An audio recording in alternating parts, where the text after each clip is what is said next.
So what's the big problem with wealth creation?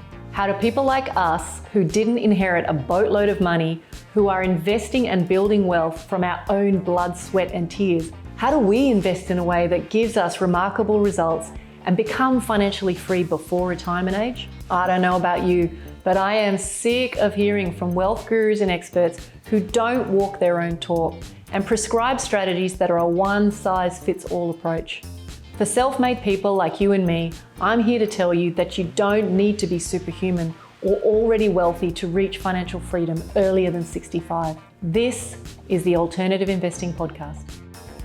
Hey guys, welcome back to the podcast. In this episode, I want to go a little deeper on the topic of financial legacy. And in particular, I want to address this question of, does size matter? Many of you are aware I ran a client event over the weekend. It was fabulous. It was really fabulous. And as I said, the real driver that I had in going deep on this topic of architecting legacy was to really challenge people on what they thought legacy meant and maybe stretch their minds in a direction they hadn't really considered before. So there's a whole series of questions that we asked. This question of does size matter is a really important one because I would hazard a guess based on dozens of clients that I've worked with over the years. When you ask someone the question, does the size of your financial legacy matter in terms of its success? Most people have answered yes. So I want to possibly give you some food for thought. Now, if you look at the data around financial legacy, what you will see immediately is that regardless of size, the majority of financial legacy does in fact fail, meaning within 3 generations, the wealth is lost and descendants find themselves starting from scratch again. The truth of the matter is that relationship to money is super complex. It is something that defies logic, no matter how logical we think we are around the subject of money. I see this coming up time and time again when it comes to wealth building and developing wealth. We often tell ourselves a story that either consciously or subconsciously we have to grow our wealth to a certain size in order to create the impact. Even if you were only thinking within our own family, in order for that to be where we want it to be, we think we have to grow our wealth as much as possible. Years ago, I was working with a surgeon on building his property portfolio. And on one hand, he would say to me that his number one priority was, how do I create enough resources to provide for my family and my children? That was number one priority. But the truth of the matter was that if you looked at his balance sheet, long ago, blown past immediate financial needs of his family. Now, his net worth at that point was over $12 million, and that was about 7 years ago. He worked insane hours and he was booked months in advance. His stress levels were enormous and his personal experience, he was worn out. He was struggling to avoid burnout for years. He'd been in that situation. And although he did love some aspects of his work, he would often say to me, I don't know how much longer I can keep this up. The reason I'm telling you this story is because it is a common experience. We don't know how much we need, so we presume that size matters, that if we don't create significant financial resources with our wealth, we will fall short. We won't be able to look after not only ourselves, but our descendants. This question of does size matter, it's an important one, but I think it actually masks the real question. And the real question, I think, is what do you want financial legacy to mean? So before we get into it, I want to kind of put up a quick disclaimer, which is that if you don't believe in creating an enduring financial legacy, that's okay. There's no judgment at all. It is perfectly valid to think, well, when I die, I just want to give it all away. That could be the end. But the truth of the matter is, if you are someone who would like your financial resources to have an enduring impact over a long period of time, meaning you have this huge horizon, then you need to be more careful about who benefits from your wealth. There was a very complex model that I went through over the weekend at the course that I ran. But the essence of it is this. If you truly believe that you want your wealth to endure, one of the paradigm shifts that you have to consider, instead of talking or thinking of your descendants or your kids or the beneficiaries as recipients of your wealth, you need to sort of move that slightly to the word steward. Now, I'd love to share with you the dictionary definition of stewardship that I thought was really beautiful. So stewardship as a noun has been defined as the careful and responsible management of something something entrusted to one's care. The careful and responsible management of something entrusted to one's care. If you embrace that definition, what that means is that you can get on the front foot. You can start mentoring your children, your nieces and nephews, the people whom you want to have look after your wealth when you're not around anymore, or even have this big overlap with them, maybe manage the wealth with them. If they can think of themselves as stewards rather than beneficiaries or recipients of that wealth, and what that actually means is that they're going to not receive wealth for their personal pleasure or gain, but that there's responsibility to look after it and to utilize resources that are congruent with the intention behind that wealth, then you've got a much higher probability of seeing that wealth endure. The original question that I had was, does size matter? If you want your impact to be large, immense, do you need a massive pool of resources in order to achieve that? Or is that just in our heads? So the story I want to share just briefly is that of the two brothers who grew up in the same household with the same parents and exposed to the same money values. One brother went out, became an entrepreneur, set up a business, was wildly successful, and he went on to sell his business eventually, and when he passed away, he left $10 million to his 3 children. Now, because money had been very easy in his household, he hadn't felt the need to really talk about it much. His kids kind of knew it was there. They'd had a fairly easy, cruisy upbringing. They were given everything they wanted. So you can imagine when they received the money from the inheritance, they didn't necessarily have the skill set to look after it. And sure enough, within about 10 to 15 years, 10 million was gone. On the other side of the family, the other brother, he'd become a school teacher, very modest income. He'd been very careful with his money, and him and his wife had 2 sons. And the 2 sons were taught from a very young age what it meant to care for money, how to look after money, the value of money, the value of earning a dollar, all those things. When he passed,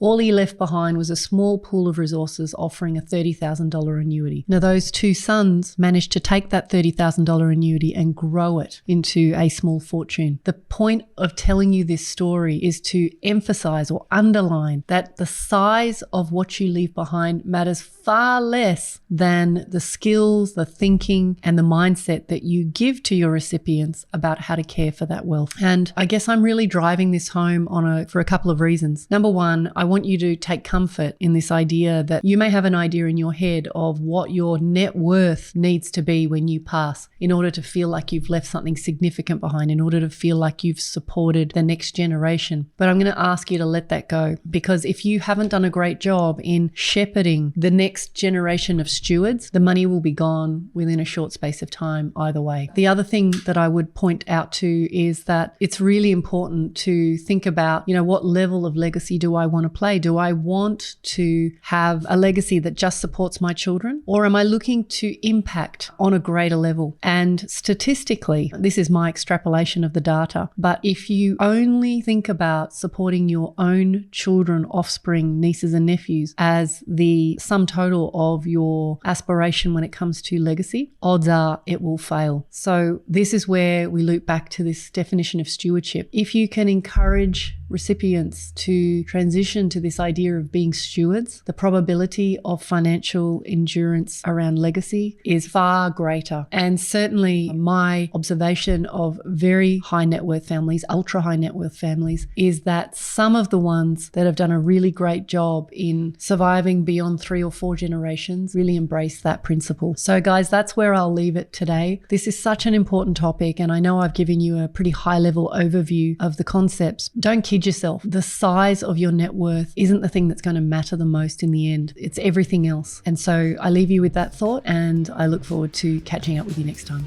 You've been listening to the Alternative Investing Podcast. If you're feeling frustrated that despite doing everything right in the property investing playbook and you're no closer to financial freedom, then head on over to incosiwealth.com to learn more about how you can use alternative investments to catapult your investing income and blend strategies to shave decades off your timeline to financial freedom. See you on the next episode.